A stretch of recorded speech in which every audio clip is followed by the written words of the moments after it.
विश्व प्रसिद्ध धनुयात्रा बरगढ़ कंस महाराज भुवनेश्वर प्रधान बेमारे पड़ीछन धाई आसीचन नआपल्ली नवप्रभात गुरुकुल आश्रम निके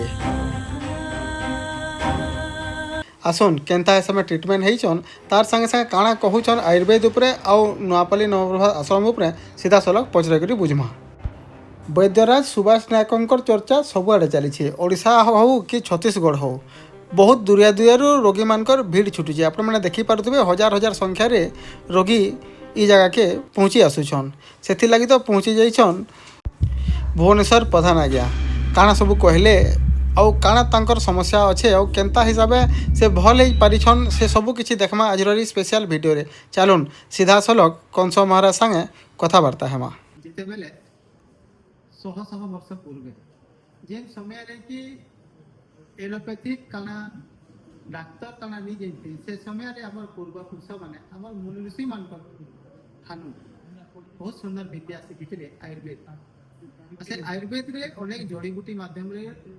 अनेक प्रकार दुसाध्य रोग माने से समय रे भी निराकरण करा होतला ठीक सेंता वर्तमान वैद्यराज सुभाष नायक सही आमर पूर्वपुरुष चली आसुवा आयुर्वेद के लोक मान पास पहुँचाबा लगे सुंदर प्रयास कर आसुन और सही प्रयास आपण मैंने समस्ते जानिछन सारा भारत वर्ष रे जहाँ चर्चार विषय होइछे सेंता आमर संगे अछन विश्व प्रसिद्ध धनुयात्रा बरगढ़ महाराज कंस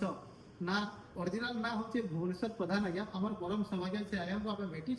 तो आसुन आज से कन्ना के इंडिया आसवा के हेले और काला कहूछन आयुर्वेद थोड़ी पचरे के बुझमा। नमस्कार आज्ञा बहुत नमस्कार केनता अच्छा बहुत भल भल अच्छा आसी चल वैद्यराज काना कर काना देखा पानी के देखो मुझे तो यूट्यूब माध्यम रे देखली जे नवप्रभात आयुर्वेद हम नुआपाली पदमपुर पाखे अच्छे सेनके हजार हजार लोग जाऊछ एवं असाध्य रोग माने सेनो साधन होछि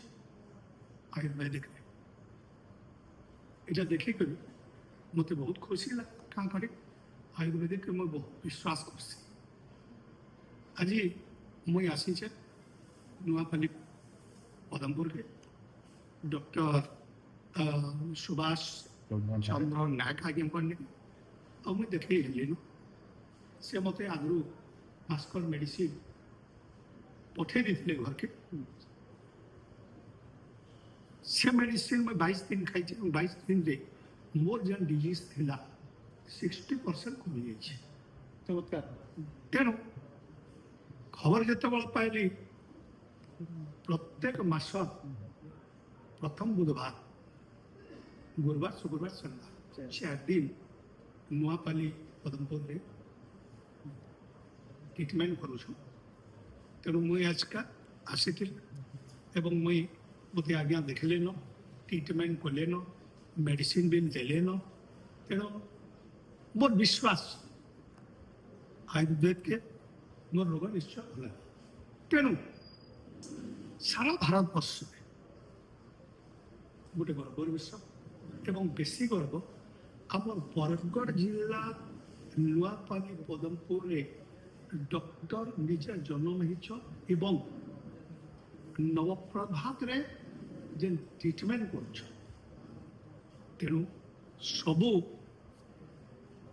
को मुई हाथ जोड़ी अनुरोध करुचे जेन माने रोगी माने नवप्रभात के आसु आयुर्वेदिक ट्रिटमेंट करे हूँ एवं रोगर आरोग्य लाभ कर मुख्य कथा सर जितकी भी औषधि इन दिया होती वैद्यराज को निज तत्वावधान रे निज मैन्युफैक्चरिंग में सब तैयार होती हाँ हेटा मुझे जानी से लगे तो मुझे 60% भल हो जाए कि असाध्य साधन मुझे मुझे आज आसली मुझे देखली 400-500 चार चकिया गाड़ी देला एवं हजार हजार लोग अच्छा देखिक आश्चर्य नुआ जहाँ भी हो से गोटे देखली आम्बुलांस रे सुंदरगढ़ को गोटे पेसेंट आनी अरे बाप रे जेनटा डॉक्टर फेरी देला तेणु से रोगी माना जदि भल हो आयुर्वेद रो मेडिसिन এটা আমার পূর্বপুরুষর না যুগ যুগারু ମୁନି ଋଷିମାନଙ୍କର ବାକ୍ୟ ଏବଂ ସେମାନେ ନିଜେ ଏଇ ମେଡିସିନ ମାନେ କରୁଥିଲେ ତାଙ୍କର ଲେଖା ଯାହା ଅଛି ସେ ଉଦ୍ଧୃତ କରି କରି ମେଡିସିନ ମାନେ ତିଆରି କରୁଛନ୍ ବଡ଼ କଥା ହେଲା ସେ ଗଛ ଚିହ୍ନଟା ଏବଂ ରୋଗୀ ଆରାମ ହେଉଛନ୍ ମୁଇଁ ଖୁସି ଅଛି ଏବଂ ନବପ୍ରଭାତ ଆୟୁର୍ବେଦ ନୂଆପାଲି ପଦମପୁର ଯେନ୍ ଡକ୍ଟର ଅଛନ୍ ତାଙ୍କୁ ମୁଇଁ ଆଶୀର୍ବାଦ କରୁଛେ ଲୋକଙ୍କର ଆଶୀର୍ବାଦରେ ମା ସମଲେଇଙ୍କର ଆଶୀର୍ବାଦରେ ଜଗନ୍ନାଥଙ୍କର ଆଶୀର୍ବାଦରେ ସେ ତାଙ୍କର ବହୁତ ଉନ୍ନତି ହେଉ ଏବଂ ରୋଗୀମାନଙ୍କର ସେବା କରି କରି ସେ ତାଙ୍କର ହାଜ୍ୟସରେ ରୋଗୀମାନେ ସମସ୍ତେ ଭଲ আর পদে কথা স্যার যেটাকি আমার বিশ্ব প্রসিদ্ধ হয় আমার ধনুযাত্রা বরগড়র ঠিক সেটা বিশ্ব প্রসিদ্ধ হেবার কে যে বরগড় জিল্লারে বড়ি যাওয়ার ক্যান্সার পেসেন্ট বুঝিপারে কি তো সেই উপরে বি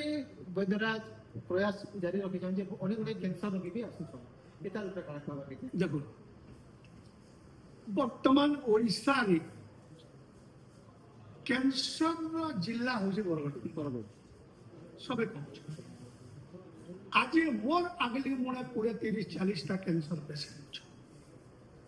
এবং সেমানকু পচরা হচ্ছে যে কেনতা লাগুছে কানা লাগুছে বলে সেমানকে 4 দিন ভাল হেলুন বলছন 15 দিনে কি মাসকে কি 8 দিন ভাল হেলুন কি 60 পয়সা ভাল হেলুন বলছন কিন্তু আজ্ঞাঙ্কর কথা হচ্ছে বোধ 3 মাস 4 মাস 5 মাস 6 মাস খাই নেলে পুরা ক্যান্সর মূলপোছ হওয়া বলে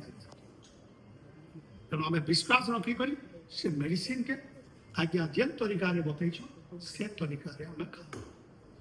ବହୁତ ବଢିଆ କଥାଟେ କହିଲେ ମହାରାଜ ସାଙ୍ଗେ ଆଲୋଚନା କଲା ପରେ ବହୁତ କିଛି ଜାଣିବାର ମିଳିଛି ପ୍ରକୃତ ସେ ପୁରୁଣା କଥାଟା ସହଜେ ମିଳୁଛେ ଯେ ବିଶ୍ୱାସ ମିଳନ୍ତି ହରି ତର୍କେ ବହୁତ ଦୂର ବୋଲିକିରି ଠିକ ସେଟା ବିଶ୍ୱାସ କଲେ ସବୁ କିଛି ସମ୍ଭବ ହେଇପାରିବ ସମସ୍ତେ ଯେନ୍ ବିଶ୍ୱାସ ଭରସାଟା ଆମର ମୁନି ଋଷି ମାନେ କରି ଆସୁଥିଲେ ଆମର ପୂର୍ବପୁରୁଷ ମାନେ କରି ଆସୁଛନ୍ ଆୟୁର୍ବେଦ ଉପରେ ଠିକ ସେଟା ବିଶ୍ୱାସଟା ଆପଣମାନେ ବି ଯଦି ଆୟୁର୍ବେଦ ଉପରେ କରିବେ ନିଶ୍ଚିତ ରୂପେ ସୁଫଳ ପାଇବେ ଆଉ ଆରୋଗ୍ୟ ଲାଭ କରିବେ ବହୁତ ବହୁତ ଧନ୍ୟବାଦ ସାର୍